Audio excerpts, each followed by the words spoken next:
Hello student, welcome to my channel. तो आज हम पढ़ेंगे संविधान के बारे में। तो संविधान होता क्या है? किसी भी देश को चलाने के लिए रूल रेगुलेशन की आवश्यकता होती है। तो वो जो रूल रेगुलेशन जो एक जगह संगठित होते हैं, वहां पे हम क्या कहलाते हैं? उसको संविधान बोलते हैं। जिस जिस नियमों से कोई भी देश चलता है। तो जैसे कि संविधान जो होता है वो दो प्रकार का होता है, एक लिखित होता है और अलिखित होता है।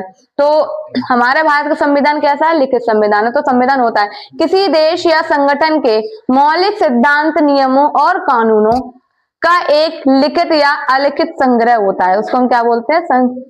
संविधान बोलते हैं। हमारे भारत का संविधान एक लिखित संविधान है जो एक किताब में लिखा गया है, जिसका नाम है भारत का संविधान। हमारे भारत के संविधान में बहुत सारी चीजें दे रखी हैं, जैसे कि चैप्टर्स दे रखे हैं, आर्टिकल्स दे रखे हैं, शेड्यूल दे रखा है। तो भारत के संविधान में चैप्टर मीन्स भाग कितने हैं? भागों की संख्या है 22 और आर्टिकल्स की संख्या है 395 आर्टिकल्स दिए गए हैं। आर्टिकल्स और भाग क्या होता है? आर्टिकल्स क्या होता है कि जैसे कि कोई एक चैप्टर होता है, चैप्टर में टॉपिक वाइज चीजें क्लियर कराई जाती हैं। हर किसी में अलग अलग तरीके से होता है। ऐसे ही प्रत्येक भाग में अलग अलग आर्टिकल्स दिए गए हैं। किसी में 5 आर्टिकल्स हैं, किसी में 4 हैं, किसी में 100 हैं, किसी में 15 है।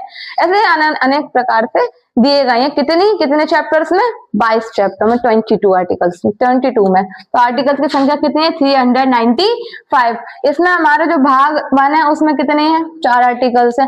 सबसे बड़ा भाग सबसे बड़ा भाग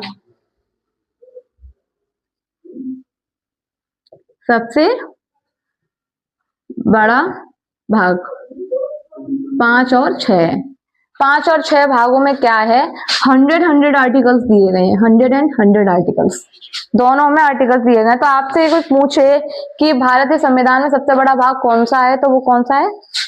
6 और 5।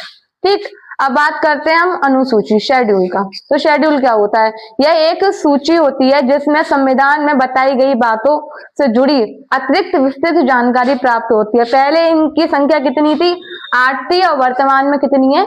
12 है। नेक्स्ट वीडियो में मैं अनुसूचियों को जो है क्लियर करूंगी पूरी तरीके से कि अनुसूचियां कितनी है, 12 अनुसूचियों में क्या क्या दे रखा है, किस बारे में बताया रखा है, इन सभी के बारे में नेक्स्ट वीडियो में बताऊंगी। Thank you.